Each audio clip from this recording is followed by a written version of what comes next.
Hi, my name is Corey Biazzo, and I'm a practicing American civil litigation attorney, and you are watching Executive Coup. In today's episode, we're going to change gears from our normal programming to discuss your right to protest and things you should be aware of before you engage in protests, such as at this weekend's planned No Kings protests. The First Amendment of the U.S. Constitution states in part, quote, Congress shall make no law abridging the freedom of speech or of the press, or the right of the people peaceably to assemble and to petition the government for a redress of grievances. In short, this means that you have a constitutional right to partake in peaceful public protest against the president who may think that he is a king that is above the law and the U.S. Constitution, and to declare that we have no kings in the United States. The U.S. Supreme Court ruled in a case called Hartman versus Moore in 2006, quote, the First Amendment prohibits government officials from subjecting an individual to retaliatory actions for engaging in protected speech. In fact, speech that is political in nature is among the highest levels of protected speech. The U.S. Supreme Court has also recognized that the First Amendment also protects expressive conduct, such as the use of signs, flags, and even middle fingers. The U.S. Supreme Court, in fact, found that burning the American flag is permissible as First Amendment protected conduct in a case called Texas versus Johnson in 1989. While I do not personally support this activity as a U.S. military veteran, the U.S. Supreme Court in Texas versus Johnson found that when an individual named Johnson burned an American flag as part of a political demonstration, his conduct was, quote, sufficiently imbued with elements of communication to implicate the First Amendment.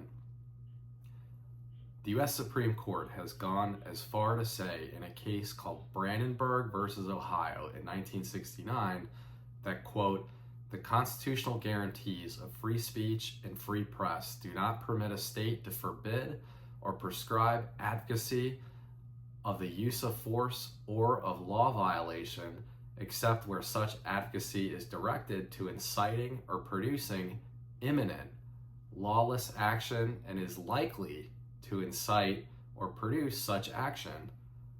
The U.S. Supreme Court, in a case called R.A.V. versus City of St. Paul, Minnesota in 1992, ruled, quote, we have long held, for example, that nonverbal expressive activity can be banned because of the action it entails, but not because of the ideas it expresses, so that burning a flag in violation of an ordinance against outdoor fires could be punishable, whereas burning a flag in violation of an ordinance against dishonoring the flag is not. While the U.S. Supreme Court has not yet addressed this issue, several U.S. Circuit Court of Appeals have found that taking photos and films in public places, including of law enforcement officers while engaged in their official duties, is also protected First Amendment conduct. The Seventh Circuit Court of Appeals, for example, in a case called AMCL Union of Illinois versus Alvarez in 2012, held, quote, the act of making an audio or audiovisual recording is necessarily included within the First Amendment's guarantee of speech and press rights as a corollary of the right to disseminate the resulting recording. Also know that the police generally cannot search the contents of your phone or make you delete contents, according to the U.S. Supreme Court's 2014 ruling in a case called Riley versus California.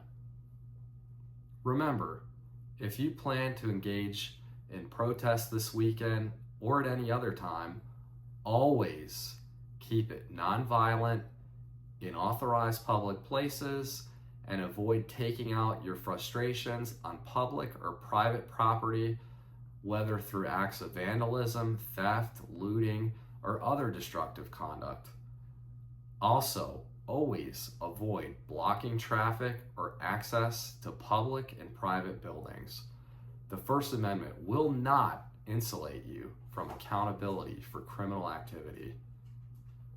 Always be mindful of disorderly conduct laws in your jurisdiction, which oftentimes are fairly broad. For example, in North Carolina, the Disorderly Conduct Statute, North Carolina General Statute, Section 14-288.4, defines disorderly conduct as, quote, a public disturbance intentionally caused by any person who does any of the following. 1. Engages in fighting or other violent conduct, creating the threat of imminent fight or other violence. 2. Makes or uses any utterance, gesture, display, or abusive language which is intended and plainly likely to provoke violent retaliation and thereby cause a breach of the peace.